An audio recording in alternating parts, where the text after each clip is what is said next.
Have you ever heard of a whole year being named after an animal?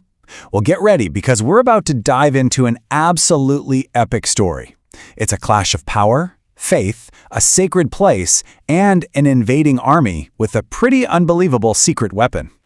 So yeah, that's the big question, right? Why the year of the elephant? And let me tell you, the answer is way more than just a little historical fact. We're going to unpack this whole thing. A story about huge ambition, incredible faith, and an army of war elephants that met a very mysterious, very sudden end right when they were about to claim their prize. Okay, so our story kicks off with a guy named Abraha. He's the powerful Christian ruler of Yemen, and he builds this magnificent cathedral in his capital. He basically thinks, hey, everyone in Arabia should come here for their pilgrimage. But there was one big problem, and that problem was the city of Mecca. Now, Abraha's plan wasn't just to conquer some territory. No, his goal was way more symbolic. He wanted to strike right at the heart of their culture by destroying the Kaaba, that simple cube-shaped building that was the absolute center of their spiritual world. To really get what's going on, you have to understand what the Kaaba actually was to these people. For the Quraysh, the tribe that ran Mecca, this was not just some building. They believed it was a sacred house built by their ancestor, the prophet Abraham. This made it the most important place for pilgrimage, the absolute focal point of their faith. So you see this massive clash of worldviews brewing. For Abraha, the Kaaba is just a building. It's a rival power center that he needs to get rid of for purely strategic reasons. But for the people of Mecca, attacking it was just unthinkable. They truly believed that the house was directly protected by God, and that anyone who tried would only end up destroying themselves. And they were super clear about this. The leaders of the Quraysh went to Abraha and gave him a direct warning. They basically drew a line in the sand and said, if you do this, you're not fighting us, you're fighting God. But Abraha, feeling pretty good about his massive army, just blew them off. So, the warning was ignored and the stage was set. Abraha's army started to advance. It was this seemingly unstoppable force marching right from Mecca, ready to carry out this incredibly bold plan. And you can see why Abraha was so confident. His army was enormous. But the real centerpiece, the thing that would give the year its name, was its group of powerful war elephants. They just rolled up to the edge of Mecca, and pretty much nobody had tried to stop them on the way. So faced with this, what do? Well, Mecca's leader, Abdul Muttalib, made a really interesting choice. He didn't try to raise an army.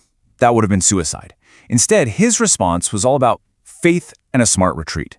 He went to talk with Abraha, then he prayed, and finally he told his people to get out of the city and hide in the mountains. And this quote really gets to the heart of his argument. When he met Abraha, the stories say he wasn't begging for the city to be spared. He was just stating it like it was a fact. This fight isn't with the people of Mecca. It's with the one who protects the Kaaba, God himself. And that set the stage for the final act.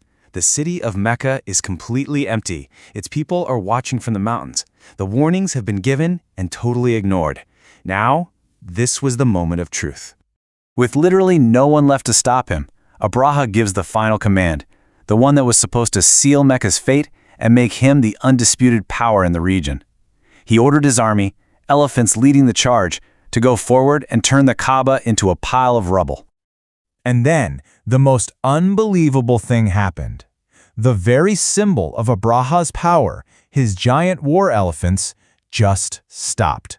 They refused to move. No matter what their handlers did, they would not take a single step toward the Kaaba. But listen, the elephants refusing to move, that was only the beginning. What happened next is what turned the whole thing on its head, leading to the army's sudden and total collapse. Things escalated fast. First, the elephants stop. Then, the sky suddenly fills with what the accounts call a babel, these huge flocks of birds. But these weren't just any birds. They were carrying small, baked clay stones, and they just started raining them down on Abraha's army.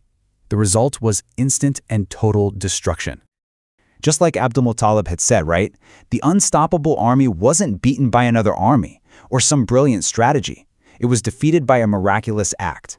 According to the tradition, God had stepped in directly to save his sacred house. So, when the dust settled, the invading army was gone, and the Kaaba was still standing, perfectly safe. The people of Mecca came back down from the mountains to see the aftermath of what they believed was a miracle. And this all brings us back to our first question and the legacy of this incredible day. This event was so huge, so memorable, that it became the defining moment for that whole year.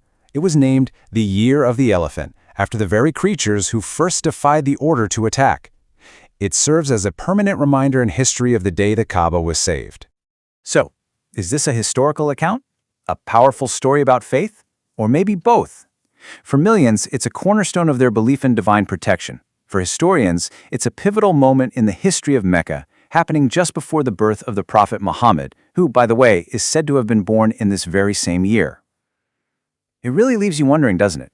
How a single event, seen through the lens of faith, can completely shape the course of history.